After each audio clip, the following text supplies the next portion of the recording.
আপনি যদি অ্যাসাইলাম এই দেশগুলোর নাগরিক না হয়ে থাকেন, স্পেশালি বাঙালি হয়ে থাকেন, asylum, work permit, green card আপনি এই 39 দেশের কেউই পাবে না। আপনি যদি বাংলাদেশে হয়ে থাকেন, অ্যাকর্ডিং টু সিবিএস নিউজ, এবং তারা কনফার্ম করেছেন ইউএসসিআইএস এর সাথে যে তারা এই পজগুলি অন্য লো রিস্ক কান্ট্রিজ আছে তাদের উপর থেকে তুলে নিয়েছেন। সো আপনি যদি এখন অ্যাসাইলাম করেন, এটি এখন প্রসেস হচ্ছে। So be careful and get ready for all the promises. Okay, যারা বিভিন্ন ক্যাটাগরিতে আবেদন করেছেন তাদের জন্য একটি সুযোগ রয়েছে। স্পেশালি আমি জানি F2A ক্যাটাগরিতে এটা কারেন্ট রয়েছে।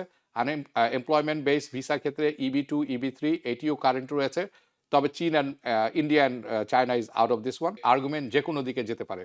যদি এটি নাকচ হয়ে যায়, অর্থাৎ বার্থ রাইট সিটিজেনশিপ দেওয়া হবে না যদি বাবা বা মার কেউ একজন পার্মানেন্ট রেসিডেন্ট অথবা সিটিজেনশিপ না থাকে, সেক্ষেত্রে কিন্তু এরপর থেকে জন্ম নেওয়া কোনো শিশুই কিন্তু আর এখানে, যদি আপনি অস্থায়ী ভিসায় থাকেন, নন ইমিগ্রেন্ট ভিসা থাকেন, স্টুডেন্ট থাকেন, ব্যবসায় থাকেন, আপনার ছেলে মেয়ে আর কোনোদিন আমেরিকার সিটিজেন হতে পারবে না। অ্যাসাইলাম কেস যেটি আছে, যারা ফাইল করছিলেন, ডিএইচএস যেটি আছে, তারা কিন্তু সিদ্ধান্ত নিয়েছেন যে তারা অ্যাসাইলাম কেস আবার পুনরায় নিচ্ছিলেন আগেও, এখন তারা এটি প্রসেস করবেন। ওকে, সো অ্যাডজুডিকেশন প্রসেস পজ যে ছিল সেটি তারা আংশিকভাবে তুলে নিয়েছেন। শুধুমাত্র আবেদনকারীদের কথা বলা, কাদের জন্য 39টি ট্রাভেল ব্যান যেটি দেশ আছে তাদের ক্ষেত্রে এটি কিন্তু এখনো প্রযোজ্য থাকবে। আমরা যদি পরবর্তীতে দেখি, ওকে, এই হচ্ছে 39টি দেশ যেটির মধ্যে বাংলাদেশ নেই। তার অর্থ হচ্ছে আপনি যদি অ্যাসাইলাম এই দেশগুলোর নাগরিক না হয়ে থাকেন, স্পেশালি বাঙালি হয়ে থাকেন, asylum, work permit, green card আপনি এই 39 দেশের কেউই পাবে না। কিন্তু আপনি যদি বাংলাদেশে হয়ে থাকেন, অ্যাকর্ডিং টু সিবিএস নিউজ, এবং তারা কনফার্ম করেছেন ইউএসসিআইএস এর সাথে যে তারা এই পজগুলি অন্য লো রিস্ক কান্ট্রিজ আছে তাদের উপর থেকে তুলে নিয়েছেন। সো আপনি যদি এখন অ্যাসাইলাম করেন, এটি এখন প্রসেস হচ্ছে। So be careful and get ready for all the promises. Okay, so আপনি মনে রাখবেন আপনার অ্যাসাইলাম কেস কিন্তু এখন মুভ করা শুরু করবে। ওকে, নতুন কেস নিচ্ছেনও, প্রসেসও করছেন, এটি নিশ্চিত করেছে DHS, department of homeland security. So this is very important. Now the second thing যেটা আছে, মোর ভিসা অ্যাভেলেবল। 75টি দেশের বিরুদ্ধে যে আছে ইমিগ্রেন্ট ভিসা কমপ্লিটলি বন্ধ থাকার কারণে ইউএসসিআইএস যে অ্যাডজুডিকেশন হোল্ড আছে এটি কিন্তু কমপ্লিটলি বন্ধ। সো ভিসা নাম্বার এখন এই কারণে আমেরিকার ভিতরে অনেক কিন্তু খালি হচ্ছে। সো যারা বিভিন্ন ক্যাটাগরিতে আবেদন করেছেন তাদের জন্য একটি সুযোগ রয়েছে। স্পেশালি আমি জানি F2A ক্যাটাগরিতে এটা কারেন্ট রয়েছে। এমপ্লয়মেন্ট বেস ভিসার ক্ষেত্রে EB2, EB3 এটিও কারেন্ট রয়েছে। তবে চীন and India and China is out of this one.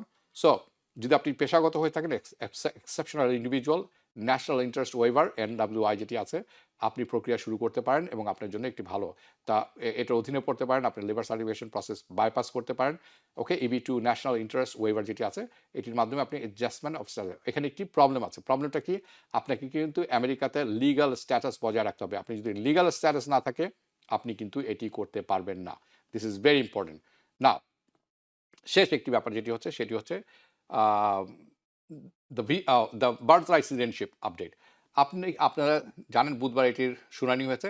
President Trump সেখানে ছিলেন কোর্টে। This is the first time কোনো আমেরিকান প্রেসিডেন্ট একটি শুনানি বসে শুনেছেন। This is the first time in history. Now এই যে বার্থ রাইট সিটিজেনশিপের আর্গুমেন্ট হয়ে গেল, এটির রাইটই আসবে জুন মাসে। কিন্তু প্রিলিমিনারি যে কথাবার্তা আমরা শুনলাম সেটিতে বোঝা যাচ্ছে যে আর্গুমেন্ট যে কোনো দিকে যেতে পারে। যদি এটি নাকচ হয়ে যায়, অর্থাৎ বার্থ রাইট সিটিজেনশিপ দেওয়া হবে না যদি বাবা বা মার কেউ একজন পার্মানেন্ট রেসিডেন্ট অথবা সিটিজেনশিপ না থাকে, সেক্ষেত্রে কিন্তু এরপর থেকে জন্ম নেওয়া কোনো শিশুই কিন্তু আর এখানে, যদি আপনি অস্থায়ী ভিসায় থাকেন, নন ইমিগ্রেন্ট ভিসা থাকেন, স্টুডেন্ট থাকেন, ব্যবসায় থাকেন, আপনার ছেলে মেয়ে আর কোনোদিন আমেরিকার সিটিজেন হতে পারবে না। For 150 years, the 14th Amendment was very clear. If you are born here, you are the US citizen.